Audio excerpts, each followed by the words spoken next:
No wonder, I should have started earlier. So good afternoon, everybody. Good afternoon. A little bit better. Good afternoon, everybody. Good afternoon. Okay, because I feed off your energy levels, okay? Alright, so like you can see up on the monitors, my name is Abel Idonije. I am the HR director for Reckitt Benckiser, West Africa. Reckitt Benckiser, some of you might know the name, some of you might not. We produce products like Dideolu, Happy, Jig, and a host of other products. And also we are also into healthcare, so we produce products like Strepsils and all that. So I'm not here to sell the company, just to give you like a background of where I'm coming from, okay? So like you can see on the screen, I've had close to over 9 years of HR experience in FMCGs, okay? A little bit about myself. I worked, first of all, in Procter & Gamble. I started out here as a talent supply manager. I studied mechanical engineering in school, so you're wondering what is a mechanical engineer doing in HR.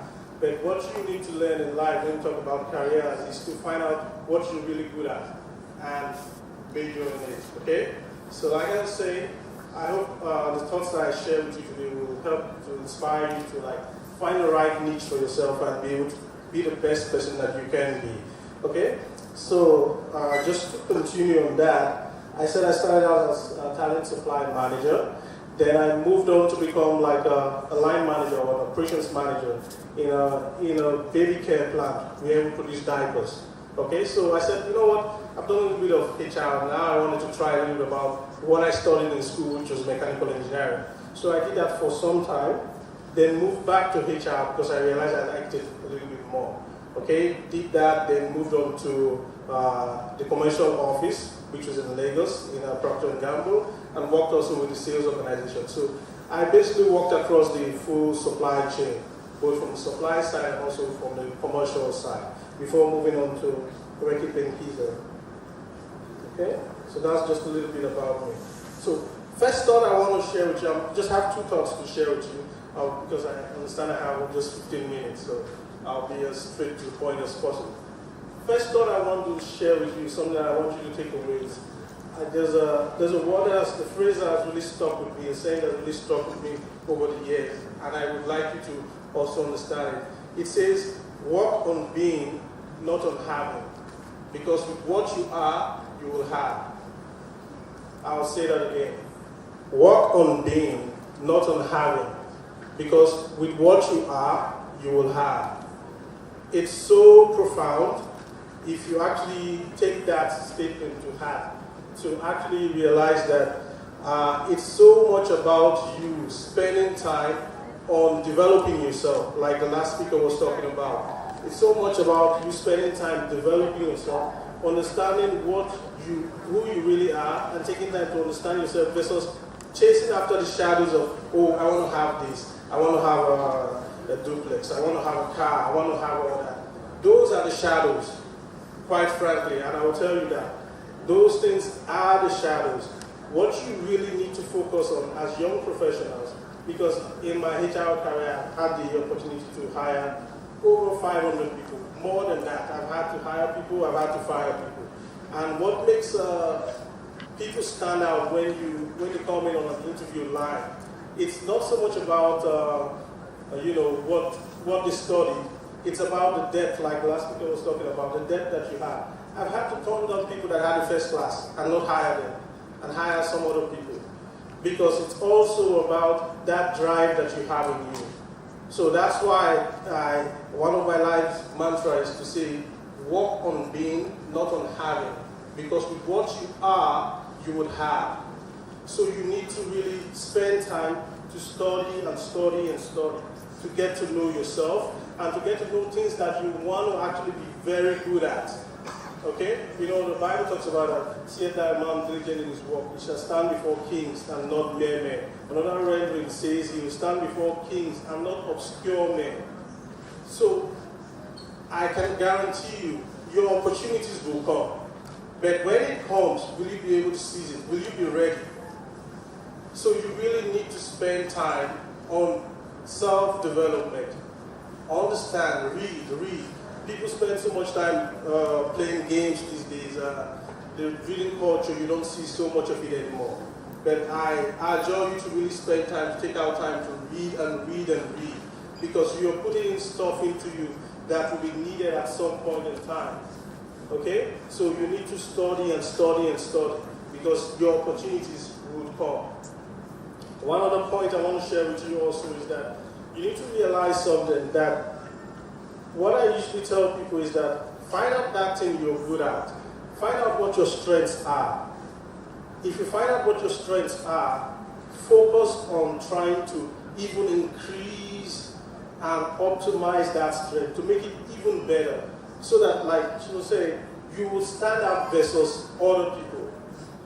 What's the use if you are, how would I say, you're not good at music, whereas maybe you're good at maybe math or whatever, and you kill yourself about understanding music. Meanwhile, maybe you're tone deaf. Why would you belabor yourself to understand music while you could focus on being the best you are at math? So one thing, and it's also not so much our fault, it's the way we were brought up. So today, before I came here, I was looking at my son's report school card, and I realized that we are usually fixers. So when I looked at his report card, it was mostly A's, B's, but I was looking for the lowest grade.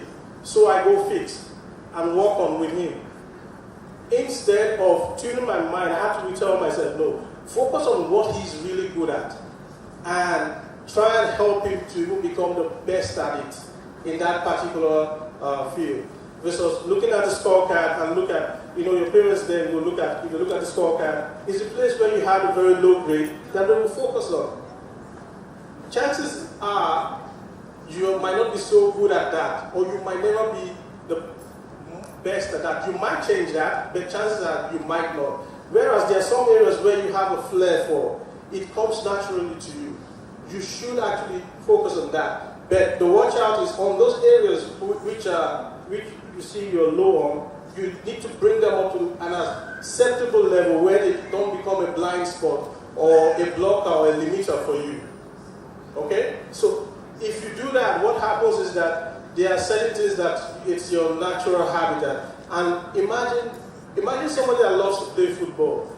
He will play it for free. Now you're paying him to play it.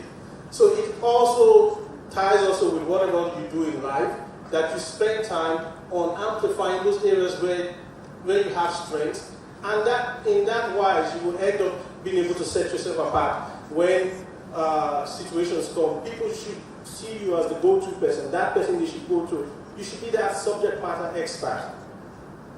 Okay? So that is really key for people to understand. So this was one of those points I wanted to clarify on, that you need to realize that as an individual, you will always have areas where you are good at and areas where you are average, but you need to know how to understand yourself and spend time on amplifying those parts. Become the best at it. It's like somebody being left-handed wants to become right-handed. Chances are it might not work so well. Okay? Why not focus on the left hand and using it to do what you really want to do? Okay? So that's one key point I wanted to share with you all. Then also I wanted to talk about something which is a little bit off the track, but I realized that it has actually helped me also. So I realized that I'm talking to young professionals who are aspiring to become the best that they can ever be in life. Okay? So one thing is to get your game together, which is focus on your personal study, personal development. Another thing, what I tell people is that if you want to stay out of the poorhouse in life, you need to fix your tithing. Now, I'm not a pastor, but I've seen that this really works. Okay? So it's a very tricky subject. People shy away from it. So I'm not a pastor, so I'm not coming here to collect your money. I'm not going to give any stuff to me. But I've seen that it works for me. That one thing that worked for me is to be really good at what I'm doing, but realize that there is a God factor in life. And that factor, because life is spiritual, you need to also pay attention to it. So what I'm trying to say in essence is that even you might say, but Mr. Abel, I'm a student. I don't have money. Why should I tithe?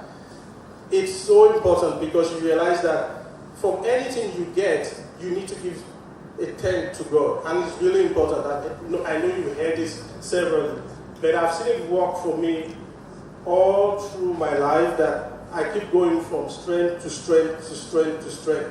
So it's really important that you actually are able to mix that with also the other parts of your life, with the other areas of life that you have to excel in. You need to do this. It's God's honest truth. It's something that will keep you out of the poorhouse. And I really would like you to take out time to think about it, studying in the Word. We are all educated, studying God's Word, what we read on the Old Testament. You will see that it's there, and it's up to you to actually take advantage of this privilege which God gives us in His Word to actually balance that part. And lastly, what I would like to talk about is what makes people stand out for me in interviews when they sit across me and I've met maybe like 5, 10 people. Why do I decide to hire A and not hire B? And this thought has come to my mind a lot of times. What we usually look out for when I try to hire people is that sometimes you might not have the experience, but what I look out for is what have you done in your limited sphere or whatever you've done. Let's say you're even in a choir. Let's say you're doing stuff. You will need to give me examples from your practical life, and I know when you're actually making it up or when you're actually saying the truth. So what happens is that in everything you're doing right now, you're actually preparing yourself.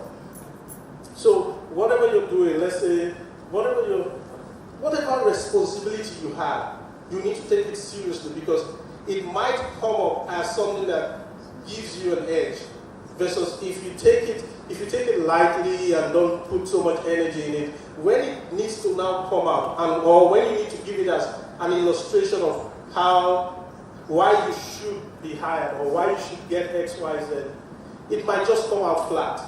So that's why what I tell people is that whatever you hand find doing, do it well. If it's important, do it very well, because you don't know when that stuff will come out and show for you to actually use it to show who you are. So it's really important that whatever you're doing now, make the most of it, because it will come out. People, they say you can teach capabilities, but you can't teach attitude. Attitude is you. It's how you are. So that, I see some people, I ask myself, this guy or this lady, is she on a self-destruct?